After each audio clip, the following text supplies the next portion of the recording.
Hello everyone, कैसे हैं आप सब। आई होप कि आप सभी बेहतर होंगे।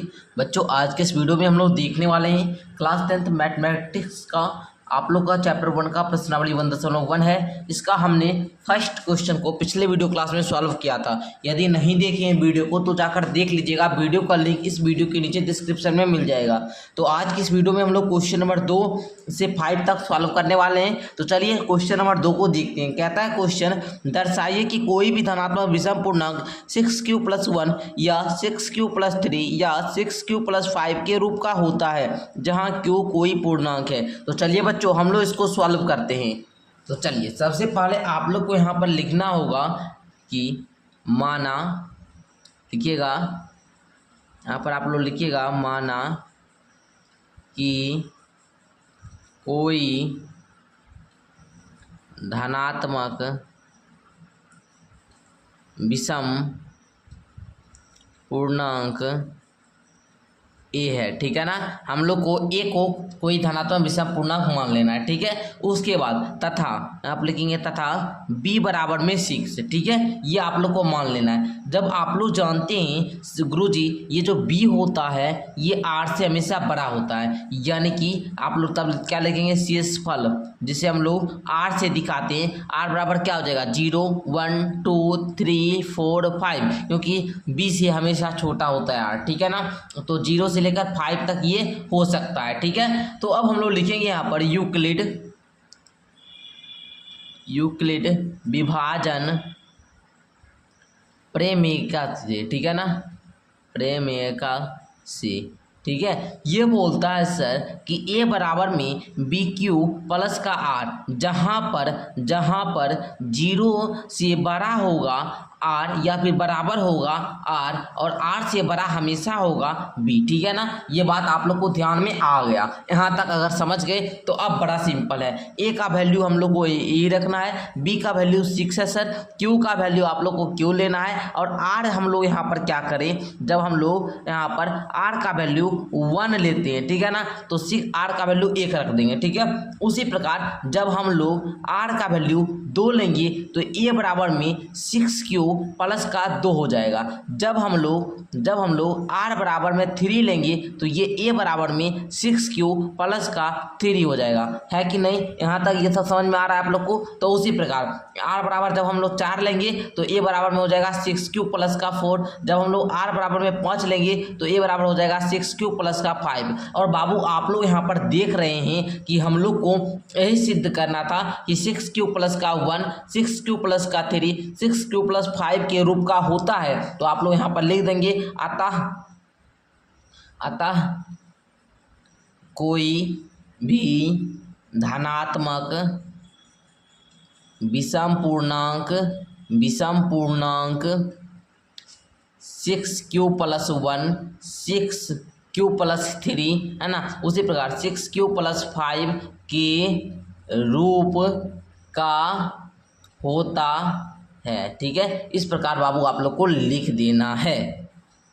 तो मैं आशा करूंगा क्वेश्चन नंबर 2 को आप लोग सीख गए होंगे। अब हम लोग क्वेश्चन नंबर 3 को भैया सॉल्व करते हैं। बाबू क्वेश्चन नंबर 3 कहता है, किसी परेड में 616 सदस्यों वाली एक सेना आर्मी की टुकड़ी को 32 सदस्यों वाली एक आर्मी बैंड के पीछे मार्च करना है। दोनों समूहों को समान संख्या वाले स्तंभों में मार्च करना है। उन स्तंभों की अधिकतम संख्या क्या है जिसमें वे मार्च कर सकते हैं। तो चलिए बाबू, इसको हम लोग सॉल्व करते हैं जी।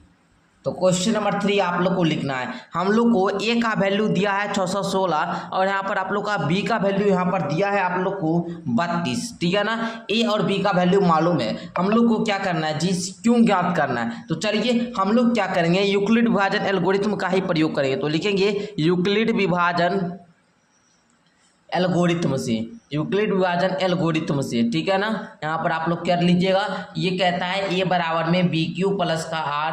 a का वैल्यू सर 616 है, b का वैल्यू 32 है। हम लोग 32 से 616 में लगाएंगे तो एक बार में लगाएंगे तो 32 आएगा। 11 में से 2 गया 9, यहाँ पर बचा 5, 5 में 3 गया 2 और 296। और यहाँ पर आप लोग देखिएगा यहाँ पर हम लोग यहाँ पर 9 बार में लगाते तो 9 दूनी 18 का 8, बाकी 1 9 27 1 28, तो यहाँ पर शेष कितना बचेगा 2 और 6 2 8, 8 शेष बचेगा, ठीक है ना। तो 32 गुना का कितना 19, ये क्या है जी क्यू का वैल्यू है। और जो रिमाइंडर बचा वो सर 8 बता। जब तक रिमाइंडर 8 यहाँ पर 0 आ जाए ना आ जाए, जब तक रिमाइंडर हम लोग को 0 नहीं आएगा हम लोग को ये प्रोसेस करते जाना है। तो चरण 2 में क्या करेंगे, अब हम लोग 8 से ये 32 में लगाएंगे। तो यहाँ पर हम लोग लिखेंगे, यहाँ पर आप लोग का ए का वैल्यू हो जाएगा 32 और बी का वैल्यू हो जाएगा 8, लगाएंगे 4 बार में तो ये पूरा क्या हो जाएगा, आर का वैल्यू 0 आ जाएगा। तो 8 गुना 4 प्लस का 0, जब बाबू आर का वैल्यू 0 आ जाता है तो हम लोग का ये चरण समाप्त होता है और जो बी का वैल्यू होता है यही हम लोग का जो है आंसर हो जाता है। तो यहाँ पर लिखेंगे HCF बराबर में 8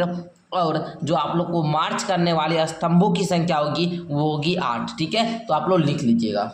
तो मैं आशा करूंगा कि आप लोग क्वेश्चन नंबर 3 को सीख गए होंगे। क्वेश्चन नंबर 4 और 5 को भी हम लोग सीख लेते हैं, ठीक है। बड़ा ध्यान से समझिएगा, है इंपॉर्टेंट क्वेश्चन और है हल्का, लेकिन आप लोग इसको हार्ड बना लेते हो। बाबू देखिए कहता है यूक्लिड विभाजन प्रेमिका का प्रयोग करके दर्शाइए कि किसी धनात्मक पूर्णांक का वर्ग किसी पूर्णांक m के लिए 3m या 3m+1 के रूप का होता है। तो चलिए जी सॉल्व करते हैं।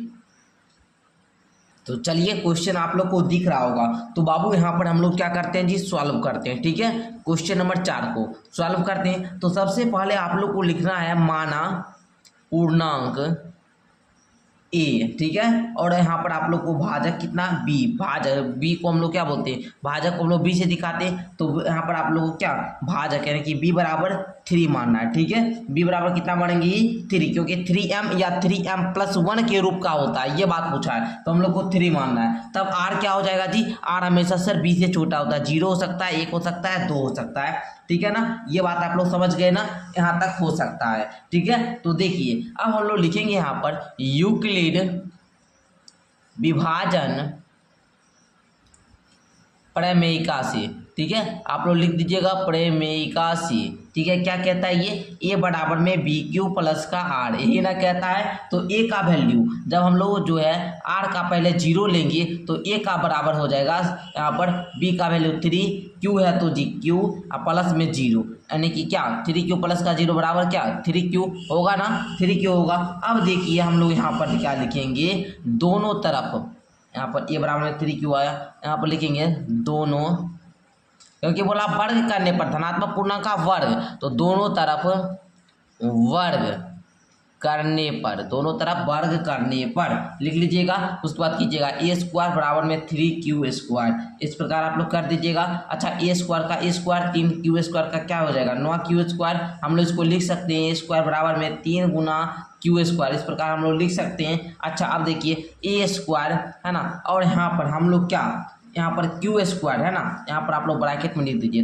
3m, यहाँ पर दिखिएगा ब्रैकेट में माना 3Q², यहाँ पर अरे 3Q² होगा ना, 3Q² बराबर m रखने पर, ठीक है। ये आप लोग लिख दीजिएगा, ये आप लोग का समीकरण 1 आ चुका है और यही आप लोग को बताना था, सिद्ध करना था, ठीक है। a² बराबर 3m यही दिखाना था और एक और दिखाना है 3m+1। तो यहाँ पर अब हम लोग लिखेंगे दूसरा, चलिए दूसरा आगे बढ़ते हम लोग लिखेंगे, जब r बराबर में 1, जब r बराबर में 1 लेंगे तो देखिए ए बराबर में होता है हो जाएगा 3Q प्लस का R, यानी कि ए बराबर में 3Q प्लस का 1। अब लिखेंगे दोनों तरफ वर्ग करने पर, दोनों तरफ वर्ग करने पर वो लिख देंगे। उसके बाद देखिए ए का स्क्वायर प्लस इधर 3Q प्लस 1 का होल स्क्वायर, इसका स्क्वायर यही रह जाएगा, इसका होल स्क्वायर कीजिए तो ये हो जाएगा 3Q² यानी कि 9Q² प्लस में 1 का स्क्वायर, 1 रह जाएगा। उसके बाद यहाँ पर क्या 2AB यानी कि 6Q, यही ना होगा जी, यही होगा ना। चलिए आगे का प्रोसेस क्या होगा, आगे क्या कीजिएगा जी, a² में a² रहने देना है। अब हम लोग क्या करेंगे जी, यहाँ पर इस दोनों में क्या पहले कॉमन ले लेते हैं। तो यहाँ पर देखिए क्या हो जाएगा, क्या आएगा कॉमन, 3 इंटू का 3Q² आप प्लस का यहाँ पर इसमें लीजिए तो 2Q है ना, आप प्लस में 1, इसको रहने दीजिए। अब देखिए हम लोग क्या करेंगे, ये 3Q² आप प्लस में 2Q है ना, इस सारा का मान m रखने पर क्या लिखेंगे, m रखने पर। ठीक है, यहाँ पर लिख देंगे माना 3q² प्लस में 2q बराबर m रखने पर, तो ये हो जाएगा a² बराबर में 3m+1। ठीक है, और आप लोग को यही बताना था, तो अब आप लोग यहाँ पर नीचे में लिख दीजिएगा। ये है समीकरण 2, ये क्या है चीज, समीकरण 2, वो था फर्स्ट समीकरण। तो यहाँ पर लिखेंगे समीकरण 1 तथा 2 से स्पष्ट होता है कि किसी धनात्मक पूर्णांक का वर्ग 3m+1 के रूप का होता है, और यहीं आप लोग को यहाँ पर दिखाना भी था। तो बाबू हमने क्वेश्चन नंबर 4 को हल कर दिया। क्वेश्चन नंबर 5 भी बिल्कुल आसान है। ये जो है इसमें आप लोग को करना क्या है कि वर्ग के जगह पर सिर्फ घन कर देना है। करना क्या है बाबू, वर्ग के जगह पर घन कर देना है, और बी के जगह पर हम 3 माने थे, इसमें आपको 9 मान लेना है। सिंपल सा। चलिए एक बार हम हल किया हुआ दिखा देते हैं। वीडियो ज़्यादा लंबा हो जाती है इसलिए हम इसको सॉल्व करके ही दिखाते हैं। तो देखिए 9m+1 9m+8 के रूप में आपको दिखाना है। तो लिखिएगा a बराबर में bq+r होता है, माना पूर्णांक a, और b आप लोग को क्या मानना है जी, 9 मानना है। ठीक है, तो r क्या हो जाएगा जी, 0 से लेकर r तक की संख्या हो जाएगी। क्यों, क्योंकि b से छोटा होता है हमेशा r। तो यूक्लिड विभाजन प्रेमिका कहता है a बराबर में bq+r, जब r का वैल्यू 0 लेंगे तो a बराबर में 9q+0, यानी कि a बराबर में क्या 9q+0 जोड़ेंगे तो 9q। अब हम लोग लिखेंगे दोनों तरफ घन करने पर। उसमें वर्ग करने को बोल रहा था तो वर्ग किए, इसमें घन करने के लिए बोल रहा है तो घन करेंगे। घन कीजिएगा तो सीधा आप लोग को इतना आ जाएगा, a क्यूब बराबर 729 क्यूब। क्यों, क्योंकि बाबू इसका आप लोग को क्यूब करना है। ठीक है, तो 729 क्यूब आ जाएगा, तो a क्यूब बराबर हो जाएगा 9 × 81 q²। हम लोग लिख सकते हैं। अच्छा 81 आप लोग लिखेंगे, माना 81 q² बराबर में m। अगर आप लोग इसको लिखेंगे तो ये पूरा का वैल्यू m आ जाएगा, तो 9m हो जाएगा। ये समीकरण 1 हुआ। हम लोग को ये भी दर्शाना था 9m। अब देखिए जब r का वैल्यू हम लोग 1 रखेंगे तो आप लोग को क्या करना है, जब r का वैल्यू हम लोग 1 रखें तो यहाँ पर लिखना है a बराबर में 9q+1, दोनों तरफ क्यूब कर देंगे, a + b का होल क्यूब पर बैठा देंगे, तो आप लोग को इतना आ जाएगा। इस सब का मान जो दिख रहे हैं ना, यहाँ पर रेड कलर से अंडरलाइन किया गया है, इस सब का मान आपको m रखना है, तो 9m+1 का रूप में का हो जाएगा।